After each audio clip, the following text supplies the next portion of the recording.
दोस्तों 23 अगस्त 2023 के दिन को शायद ही कोई भारतीय भूल पाएगा, क्योंकि उस दिन इंडियन स्पेस रिसर्च ऑर्गेनाइजेशन यानी इसरो का चंद्रयान 3 मून के साउथ पोल पर लैंड हुआ था। और उसी के साथ चंद्रयान 3 दुनिया का वो पहला मिशन रहा जो मून के साउथ पोल पर गया। लेकिन इसरो यहाँ तक नहीं रुका। 2 सितंबर को फाइनली इसरो ने अपना पहला सोलर मिशन आदित्य L1 को लॉन्च किया। लेकिन इस मिशन को लेकर अभी भी लोगों के मन में काफी सवाल हैं। तो चलिए देखते हैं what is mission Aditya L1।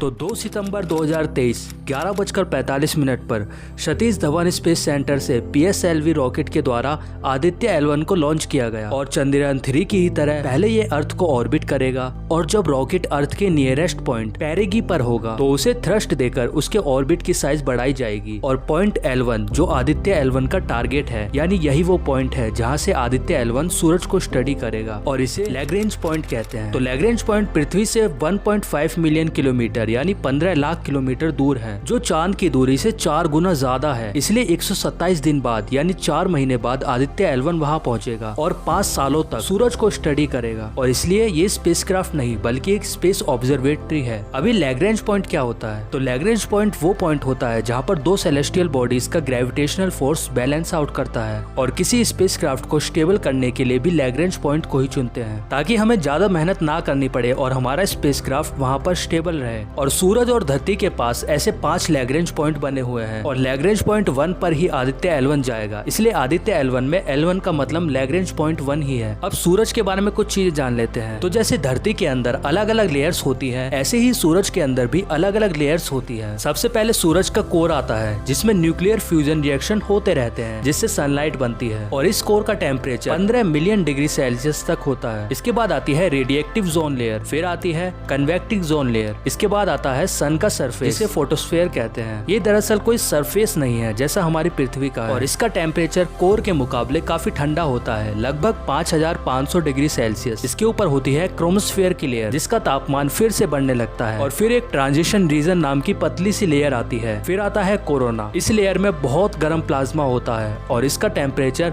1 to 3 million degree Celsius होता है। और एक मिस्ट्री हमेशा बनी हुई है कि सूरज का कोर इतना गर्म है, उसके बाद वो धीरे धीरे ठंडा होता जाता है, फिर दोबारा से इतना गर्म कैसे हो जाता है? तो शायद आदित्य L1 इस मिस्ट्री को भी सुलझा लेगा। तो आदित्य L1 में टोटल 7 इंस्ट्रूमेंट्स लगे हैं, जो सूरज से आने वाली radiation, solar storm, coronal mass ejection और सूरज के एटमॉस्फेयर को स्टडी करेंगे। और सूरज की कई मिस्ट्रीज को भी आदित्य L1 सुलझाएगा, जो हमारे भविष्य के लिए काफी ज्यादा फायदेमंद है। तो जो लोग ये बोल रहे हैं कि इतने पैसे लगाकर साइंटिस्ट इन स्पेसक्राफ्ट को वहां क्यों भेज रहे हैं, तो उन्हें मैं बताना चाहता हूं कि ये सब हमारे फ्यूचर के लिए ही है और हमें अपने इसरो पर काफी ज्यादा गर्व होना चाहिए, ना कि उसके ऊपर सवाल खड़े करने चाहिए। तो अगर आपको मेरी वीडियो पसंद आई तो वीडियो को लाइक कीजिए और मेरे चैनल को सब्सक्राइब जरूर करना। मिलते हैं नेक्स्ट वीडियो में।